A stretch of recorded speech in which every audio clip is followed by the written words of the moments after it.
नमस्कार बच्चों। आज हम चर्चा करेंगे बीए पार्ट फर्स्ट के सेकंड पेपर की एक कहानी की। कहानी है जयशंकर प्रसाद की मधुआ। वैसे तो ये कहानी बीए पार्ट फर्स्ट के लिए लगाई है, लेकिन उस समय की यथार्थ स्थिति को जानने के लिए अगर एक साहित्य का विद्यार्थी इस कहानी को पढ़ता है तो निश्चित रूप से उसे उस परिवेश की समस्याओं से अवगत ये कहानी करवाती है। और उस समय का जिस तरह की शोषण व्यवस्था थी और शोषण व्यवस्था में किस तरह लोग पिसते चले जाते थे, और जो आराम करने वाले लोग थे, जो अय्याश लोग थे, वो किस तरह उन लोगों की सहायता से पूरी ज़िंदगी ऐसो आराम से गुजारते। तो ये कहानी एक संदेश देती है, स्वावलंबी जीवन का एक संदेश। चलो हम शुरू करते हैं इस जयशंकर प्रसाद की कहानी मधुआ। ये क्या कहानी है विद्यार्थियों?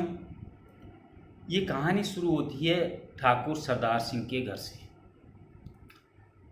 ठाकुर सरदार सिंह ये उस ज़माने की बात है जहाँ रजवाड़े हुआ करते थे, और रजवाड़े में ठाकुर अपने किसी काम को करवाने के लिए उन्हें पैसा नहीं दिया जाता था, बल्कि बेगारें करवाई जाती थी।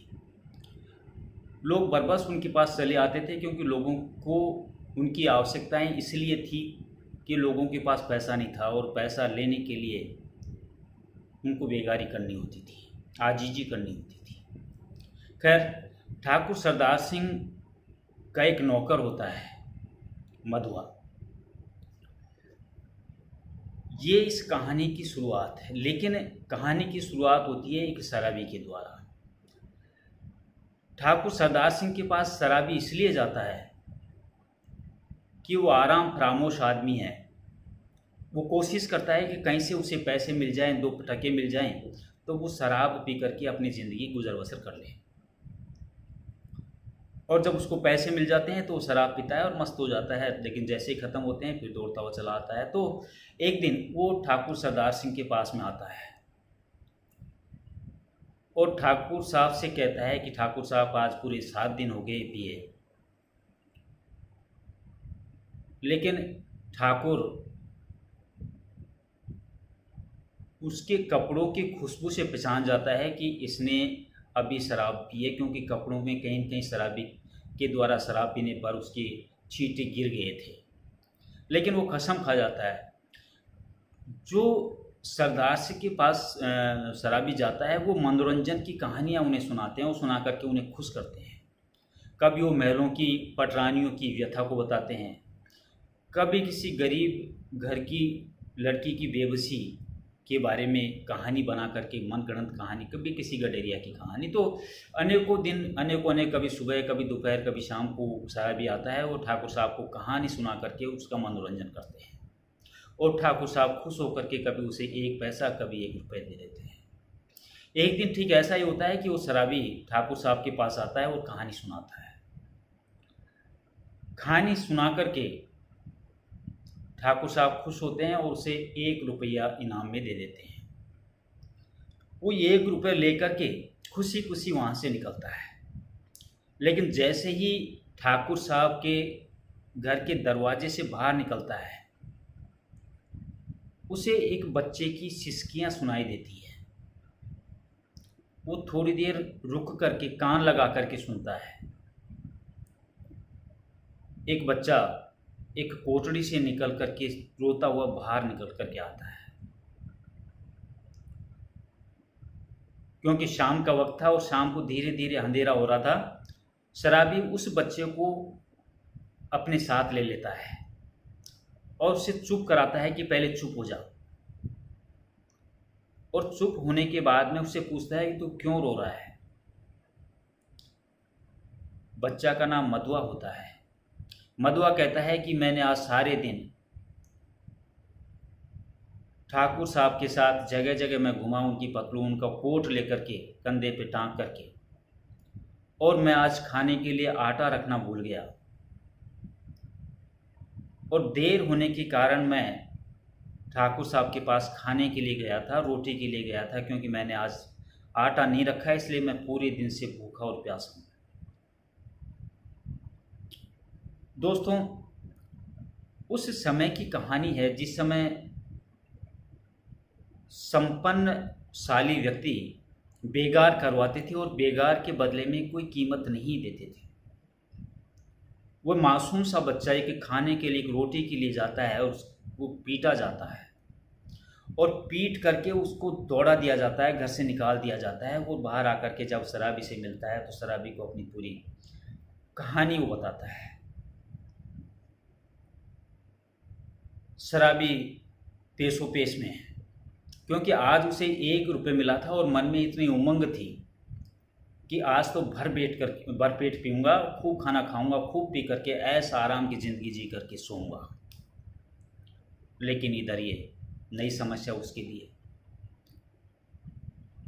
एक तरफ तो उस ठाकुर साहब का हृदय द्रवित नहीं होता है, दूसरी तरफ एक शराबी जो शराब की लत के कारण उसे खुशी है कि उसे 1 रुपये मिला जिसको भरपेट शराब पिएगा। लेकिन मन की संवेदनाएं कहीं कहीं उसकी निकल करके आती हैं उस बालक की स्थिति परिस्थिति को देख करके। वह उस बालक को अपनी कोठड़ी में ले जाता है। कोठड़ी दरिद्रता की भी एक कहानी है। ना ओढ़ने के लिए कोई रजाई है, ना बिछाने के लिए कोई बिछोना है। सामान अस्त व्यस्त, वैसे भी उसके पास कोई विशेष सामान नहीं था। जो व्यक्ति रात को सोने के लिए आता वो सारे दिन मांग करके खाता। आप अंदाज़ा लगा सकते हैं कि उसकी कोठड़ी में क्या होगा। निश्चित रूप से वो दरिद्रता की अपने आप में एक कहानी कहती थी। खैर, उस बच्चे को वो शराबी अपनी कोठड़ी में ले जाता है, उससे कहता है कि तू यहाँ बैठ, मैं अभी आता हूँ। प्यारे विद्यार्थियों, वो बाजार जाता है और बाजार जाकर के उस बच्चे के लिए पूरी और मिठाई का बंदोबस्त करता है। कुछ अपने लिए खाने की सामग्री लेता है और वो लेते लेते उसका वो जो 1 रुपया था वो रुपया ख़त्म हो जाता है। वो लेकर के बच्चे के पास आता है और बच्चे को भरपेट खाना खिलाता है। आज उसके मन में इस बात की खुशी भी है, तसल्ली भी है कि उसने शराब तो नहीं पी, लेकिन मैंने एक अच्छा काम किया है।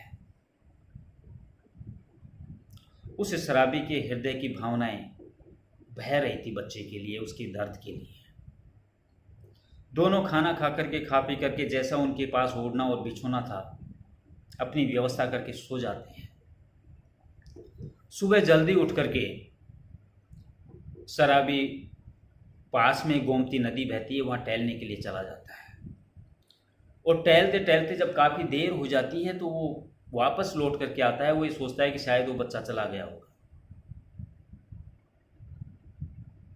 वापस आकर के देखता है कि वो बच्चा गया नहीं, बल्कि बिस्तरों में उठ करके बैठा हुआ है। वो झिड़कता है कि पाजी तू अभी गया नहीं। वो कहता है कि मैं कहाँ जाऊँगा, मेरा कोई नहीं है, ना मेरी माँ है ना ही मेरा बाप है, मैं अनाथ हूँ, रहने के लिए मेरे पास कोई जगह नहीं है, कहाँ जाऊँ। शराबी का हृदय पशीश जाता है और कभी उसने अपने दोस्त के यहाँ हथियार पैना करने का एक औजार शान, जिससे वो अपना धंधा किया करता था, वो रख कर के आता है। बहुत पहले शराब पीने शुरू करने से पहले, शराब उसने किसी न किसी कारणवश से पीना शुरू किया था। वो अपने दोस्त के पास जाता है और जाकर के शान मांगता है कि मुझे धंधा शुरू करना है। दोस्त ने उसकी वो शान, जो हथियार था जिससे वो कमाई करता था, उसको सुरक्षित रखा हुआ था, उसे उठा करके दे देता है कि ये तुम्हारा सामान, तुम ले जाओ। वो लेकर के लौट करके अपनी कुटिया में आता है, अपनी झोंपड़ी में आता है और बालक से कहता है कि तू काम करेगा, तू मेरे साथ चलेगा। बालक कहता है कि मैं कुछ भी कर लूँगा, लेकिन मैं वापस लौट करके ठाकुर के वहाँ नहीं जाऊँगा। दोस्तों, शराबी उस बच्चे को लेकर के शान का धंधा शुरू करता है और अपना भी पेट पालन करता है, उस बच्चे का भी पेट पालता है, वह शराब पीना छोड़ देता है। ये मधुआ की एक कहानी है जो जयशंकर प्रसाद ने समय और परिवेश को ध्यान में रखते हुए उस समय ये कहानी लिखी थी। इस कहानी में जो मूल बात निकल करके आती हैं वह है कि समृद्ध व्यक्तियों की ज्यादती और दीनहीन जो गरीब व्यक्ति है उनकी दया, ममता और सहानुभूति, इन दोनों का यथार्थ चित्रण किया है कि एक तरफ तो उस शराबी के पास देने के लिए कुछ नहीं है, लेकिन कुछ नहीं होते हुए भी उस बच्चे को संभालता है और उस बच्चे को एक नई जिंदगी देता है। और दूसरी तरफ समृद्धशाली व्यक्तियों में वो ठाकुर साहब जिनके पास सब कुछ होते हुए भी उस मासूम से बच्चे से सारे दिन बेगार करवाने के बाद लात मारकर धक्के देकर घर से बाहर निकाल दिया जाता है। इस कहानी में प्रसाद ने सांकेतिक शैली में, सांकेतिक पद्धति में जीवन की यथार्थता को समझाने का प्रयास किया है। यहाँ पर न तो प्रसाद ये कहता है कि ठाकुर ने शराबी के साथ कोई जाति की, न शराबी ने कोई अच्छा बच्चे के साथ किया। एक सांकेतिक, एक पाठक उन चीज़ों को पढ़ करके वो समझ पा रहा है कि किसने अच्छा काम किया और किसने गलत काम किया। तो यहाँ सांकेतिक पद्धति से प्रसाद ने इस कहानी की यथार्थता को समझाने का प्रयास किया है। कहानी का आरंभ होता है शराबी और ठाकुर सरदार सिंह की वार्तालाप से, मस्खरों से, मनोरंजनपूर्ण बातों से, जो शराबी ठाकुर साहब को सुनाते हैं। इस कहानी का जो सर्वोत्कृष्ट है, जो चरम सीमा है, उस चरम सीमा में शराबी को जब 1 रुपया मिलता है तो वो शराब नहीं पीता है, वो शराब नहीं पीकर मधुआ के लिए खाने पीने का प्रबंध करता है और मधुआ के लिए वो पूरी और मिठाइयों का बंदोबस्त करके उसे भरपेट खाना खिलाता है। ये कहानी का चरमोत्कृष्ट है, उच्च शिखर है। और इस कहानी का अंत होता है कि शराबी शराब छोड़ता है और शराब छोड़ करके अपनी शान की मशीन को लेकर के पुनः वह अपने कार्य में जुट जाता है, जो वर्षों पहले उस कार्य को उसने छोड़ा था। वापिस समाज की मुख्य धारा में आता है और अपने जो गलत कर्म हैं, बुरे कार्य हैं, उन बुरे कार्यों को छोड़ करके बालक के साथ में वो अपने उस कार्य को करने लग जाता है जिस कार्य को वर्षों पहले उसने छोड़ा था। ये कहानी जो संदेश देके जाती है पाठकों को, वो स्वावलंबी जीवन का संदेश देके जाती है कि एक तरफ तो ठाकुर सरदार सिंह की बेगारी प्रथा, दूसरी तरफ शराबी जैसे नवयुवकों को मनोरंजन के बदले जब लालच दिया जाता है तो उस गर्त में वो घुसते चले जाते हैं।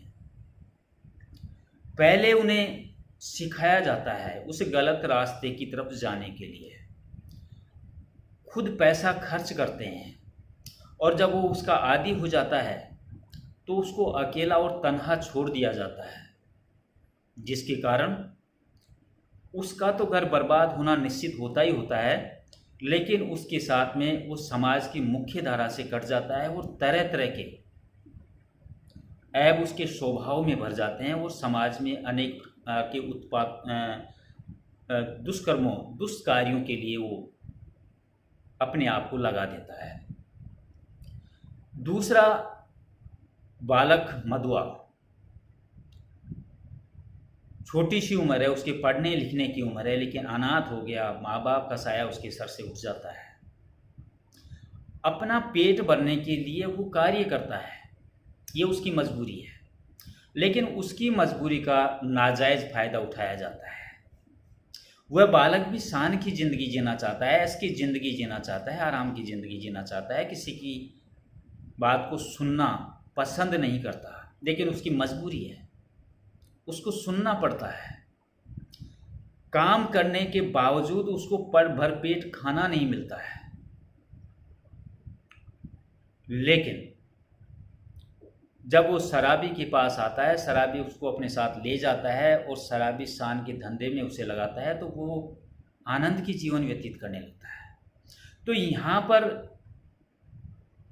प्रसाद ने